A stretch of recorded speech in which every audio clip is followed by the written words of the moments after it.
Hello అండి, I'm doctor అరుణ. నేను senior gynaecologist and IVF specialist గుంటూరులో ప్రాక్టీస్ చేస్తున్నాను. మా సెంటర్ పేరు మీనాక్షి టెస్ట్ బేబీ సెంటర్. ఈరోజు నేను మీకు న్యాచురల్గా ప్రెగ్నెన్సీ రాకుండా ఒక 6 months 1 year అయిపోయినా కూడా ప్రెగ్నెన్సీ రావట్లేదు అంటే, నేను ఇప్పుడు ముందు వీడియోలో చెప్పాను అసలు ప్రెగ్నెన్సీ రావాలంటే ఏం చేయాలి, ఏమేమి స్టెప్స్ ఇన్వాల్వ్ అయినాయి, అవన్నీ ఎలా క్లారిఫై చేసుకోవాలి అనే చెప్పాను. సో అవన్నీ క్లారిఫై చేసుకున్నా మనకు ఓవులేషన్ 4 స్టెప్స్ చెప్పాను. నెంబర్ 1 ఓవులేషన్ జరుగుతుందా లేదా, నెంబర్ 2 ట్యూబుల్ 2 ఓపెన్గా కరెక్ట్గా పేటెంట్గా ఉన్నాయా లేదా, నెంబర్ 3 యూట్రైన్ క్యావిటీలో ఏమీ ప్రాబ్లం లేకుండా ఉందా లేదా, నెంబర్ 4 స్పర్మ్ డిపాజిషన్లో కానీ స్పర్మ్ క్వాంటిటీ ఆఫ్ స్పర్మ్, దాంట్లో motility, number count of sperm ఎలా ఉందో అవన్నీ నార్మల్గా ఉన్నా కూడా ఒక 3-4 cycles ఓవులేషన్ జరిగినా కూడా ప్రెగ్నెన్సీ అవ్వడానికి కష్టం అవుతుంది, ఆ couple are failing to get pregnancy అన్నప్పుడు మనం ఇంకో కొత్త పద్ధతి చేస్తాం. అదేంటంటే ఇంట్రా యూట్రైన్ ఇన్సెమినేషన్. ఆ సెమెన్ శాంపుల్ ప్రాసెస్ చేసుకొని ఆ ఓవులేషన్ అయ్యే టైంలో దాన్ని ఇంజెక్ట్ చేస్తాం అన్నమాట. ఎలా అంటే పీరియడ్ వచ్చిన 2nd day ఇక్కడ నుండి ఓవరీలో నుంచి ఓవలేషన్ అవ్వడం కోసం టాబ్లెట్స్ రాసిస్తాం.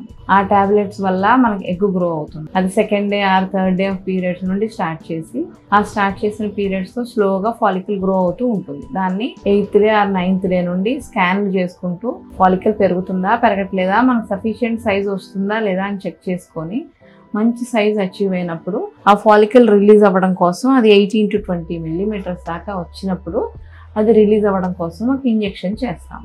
ఒకవేళ టాబ్లెట్స్తో ఓవులేషన్ అచీవ్ అవ్వటం లేదు అంటే హార్మోన్ ఇంజెక్షన్స్ చేస్తాం. గొనాడోట్రోపిన్ హార్మోన్ ఇంజెక్షన్స్ చేసి ఆ ఓవులేషన్ ఓవమ్ పెరగడం కోసం, ఫాలికల్ పెద్దగా గ్రో అవ్వడం కోసం ఇంజెక్షన్స్ చేసి అది రిలీజ్ అవ్వడానికి, అది పెరిగినప్పుడు సఫిషియెంట్ సైజ్ వచ్చినప్పుడు అది రిలీజ్ అవ్వడానికి ఇంజెక్షన్ ఇస్తాము. ట్రిగ్గర్ ఇంజెక్షన్ అంటాము. ఆ ఇంజెక్షన్ చేసినప్పుడు ఇది రెడీగా కరెక్ట్గా రిలీజ్ అవ్వడానికి రెడీగా ఉన్నప్పుడు హస్బెండ్ సెమెన్ తీసుకొని ఆ సెమెన్లో డెడ్ సెల్స్ ఉన్నా, పస్ సెల్స్ ఉన్నా, ఏమైనా వేరే ప్రాబ్లమ్స్ ఉన్నా, లేకపోతే హస్బెండ్ స్పర్మ్లో మొటిలిటీ తక్కువ ఉన్నా, లేకపోతే కొంచెం కౌంట్ తక్కువ ఉన్నా ఆ స్పర్మ్ని ప్రాసెస్ చేస్తాం.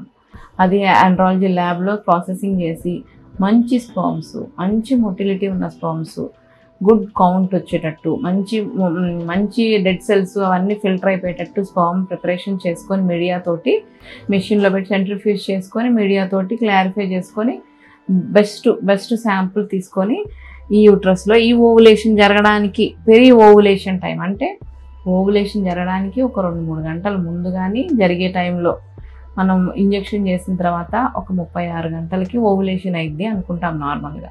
సో మనం 34 hours నుంచి 38 hours మధ్యలో ఒక 2 hours ఓవులేషన్ ముందైనా వెనకైనా పర్వాలేదు. ఆ టైంలో ఆ స్పర్మ్ని తీసి క్యాథెటర్ తోటి ఇక్కడ ఇంజెక్షన్ చేస్తాం అన్నమాట. ఇక్కడ ఇంజెక్షన్ చేస్తే ఈ స్పర్మ్స్ స్పీడ్గా కదులుతూ వచ్చేసి ఇక్కడ రిలీజ్ అయిన ఫాలికల్ని ఊసైట్ని కలిసి ఫర్టిలైజ్ అవుతాయి. ఇంకా ఇదంతా న్యాచురల్గానే జరుగుతుంది. ఇక్కడ మనం ఐవీఎఫ్లో లా కాకుండా ఇక్కడ న్యాచురల్గానే ఫాలికల్ లోపలికి వస్తూ ఉంటుంది. ఆ టైంలో స్పర్మ్స్ న్యాచురల్గా కలిస్తే ఇక్కడ డిపాజిట్ అవుతాయి.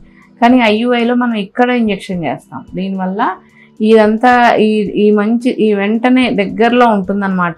ఓవులేషన్ ఫాలికల్ దగ్గరలో ఉంటాయి. సో ఇవి స్పీడ్గా కదులుతూ వచ్చేసి ఇక్కడ వచ్చిన ఫాలికల్ మీట్ అయ్యి 2 కలిసి ట్యూబ్లోనే ఫర్టిలైజ్ అయ్యి ఈ ఫర్టిలైజ్ అయిన ఎంబ్రియో 2 రోజులకి 3 రోజులకి 4 రోజులకి స్లోగా పెరుగుతూ ఇక్కడికి వచ్చి యూట్రస్లో 5వ రోజు అతుక్కొని పెరిగి పెద్దదై న్యాచురల్ ప్రాసెస్ అవుతుంది అనమాట. ఇది ఐయుఐ ఎవరికి చేస్తామంటే హస్బెండ్ కౌంట్ తక్కువగా ఉన్నా, ఏమీ కారణాలు తెలియకపోయినా, హస్బెండ్ మొటిలిటీ తక్కువగా ఉన్నా, ఓవులేషన్ చాలా కష్టపడి చాలా మందులు చాలా టాబ్లెట్స్తో కష్టపడి వచ్చినా అలాంటి వాటి ఐయుఐ అనేది బెస్ట్ ఆప్షన్. సో మీకు ఇంకా దీంట్లో ఐయుఐ గురించి ఏమైనా డౌట్స్ ఉంటే ఈ ఛానల్లో డిస్క్రిప్షన్ బాక్స్లో మన కాంటాక్ట్ నెంబర్ ఉంటుంది. ఆ నెంబర్ కాల్ చేసి అపాయింట్మెంట్ తీసుకొని హాస్పిటల్కి వచ్చి మీ డౌట్స్ క్లారిఫై చేసుకోగలరు. మీకు ఈ వీడియో నచ్చుంటే లైక్ చేయండి, మన ఛానల్ సబ్స్క్రైబ్ చేయండి.